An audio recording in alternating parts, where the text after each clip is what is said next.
আসসালামু আলাইকুম, কেমন আছো সবাই? আশা করি সবাই ভালো আছো। তো আলহামদুলিল্লাহ, আল্লাহর রহমতে তোমাদের দোয়ায় আমিও ভালো আছি। তো বন্ধুরা, আমার গ্রামীণ জীবন চ্যানেলে তোমাদের সবাইকে জানাই স্বাগত। তো আজকে বাসায় কী কী কাজ করলো আমার মা, সেটাই তোমাদের সাথে শেয়ার করব। তো মা কাজ করছে আর আমি ভিডিও করছি। আমরা বাড়িতে মামি ছাড়া আর কেউ নেই।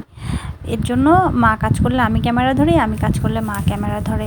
তো দেখো, আমার মায়ের সকালটাই হয় মূলত কাজ দিয়ে শুরু হয়। শুধু আমার মা না, পৃথিবীতে সব মানুষেরই সকালটায় কাজ দিয়ে শুরু হয়। তবে এর মধ্যেও মানে গরিব ধনীর বিষয়টা আছে, কাজেরও কম বেশি বিষয়টা আছে।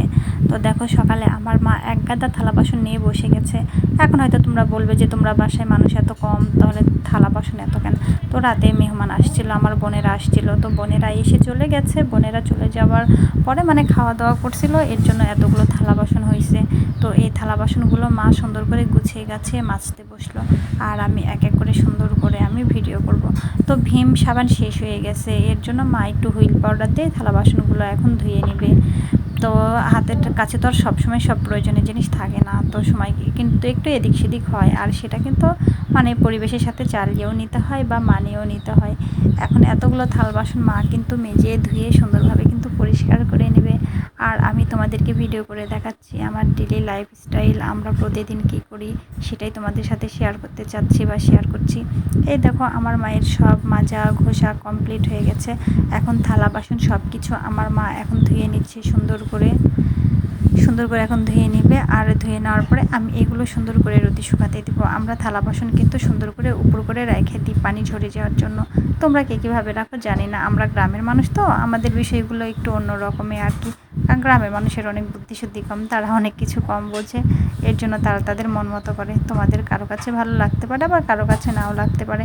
তো আশা করি সবাই একটু পাশে থাকবে, সবাই একটু বেশি বেশি ভালোবাসা দেবে।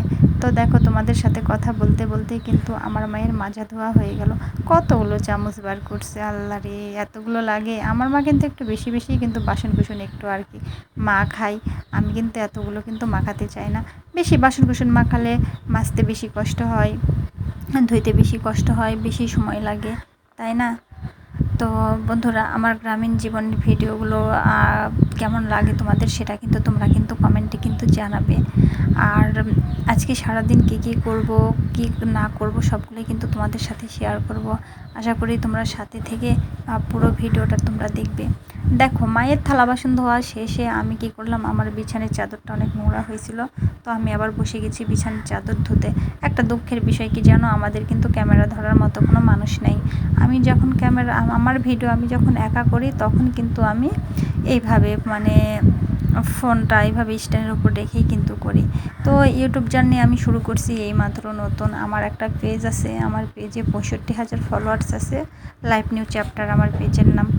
তো সেটা ফেসবুক থেকে, সেটা আমার আর্নিং পেজ, ওখান থেকে আল্লাহর রহমতে আমার আর্নিংও হয়।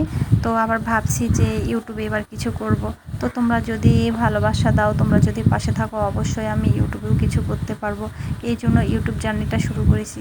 ইউটিউব সম্পর্কে আমার কোনো আইডিয়া নাই বা কোনো ধারণা নাই, কিছুই নাই, আমি কিছুই জানি না। আমার কাজের মধ্যে যদি কোনো ভুল ত্রুটি হয়, তোমরা সবাই আমাকে একটু বলে দিবে বা সংশোধন করার চেষ্টা করবে।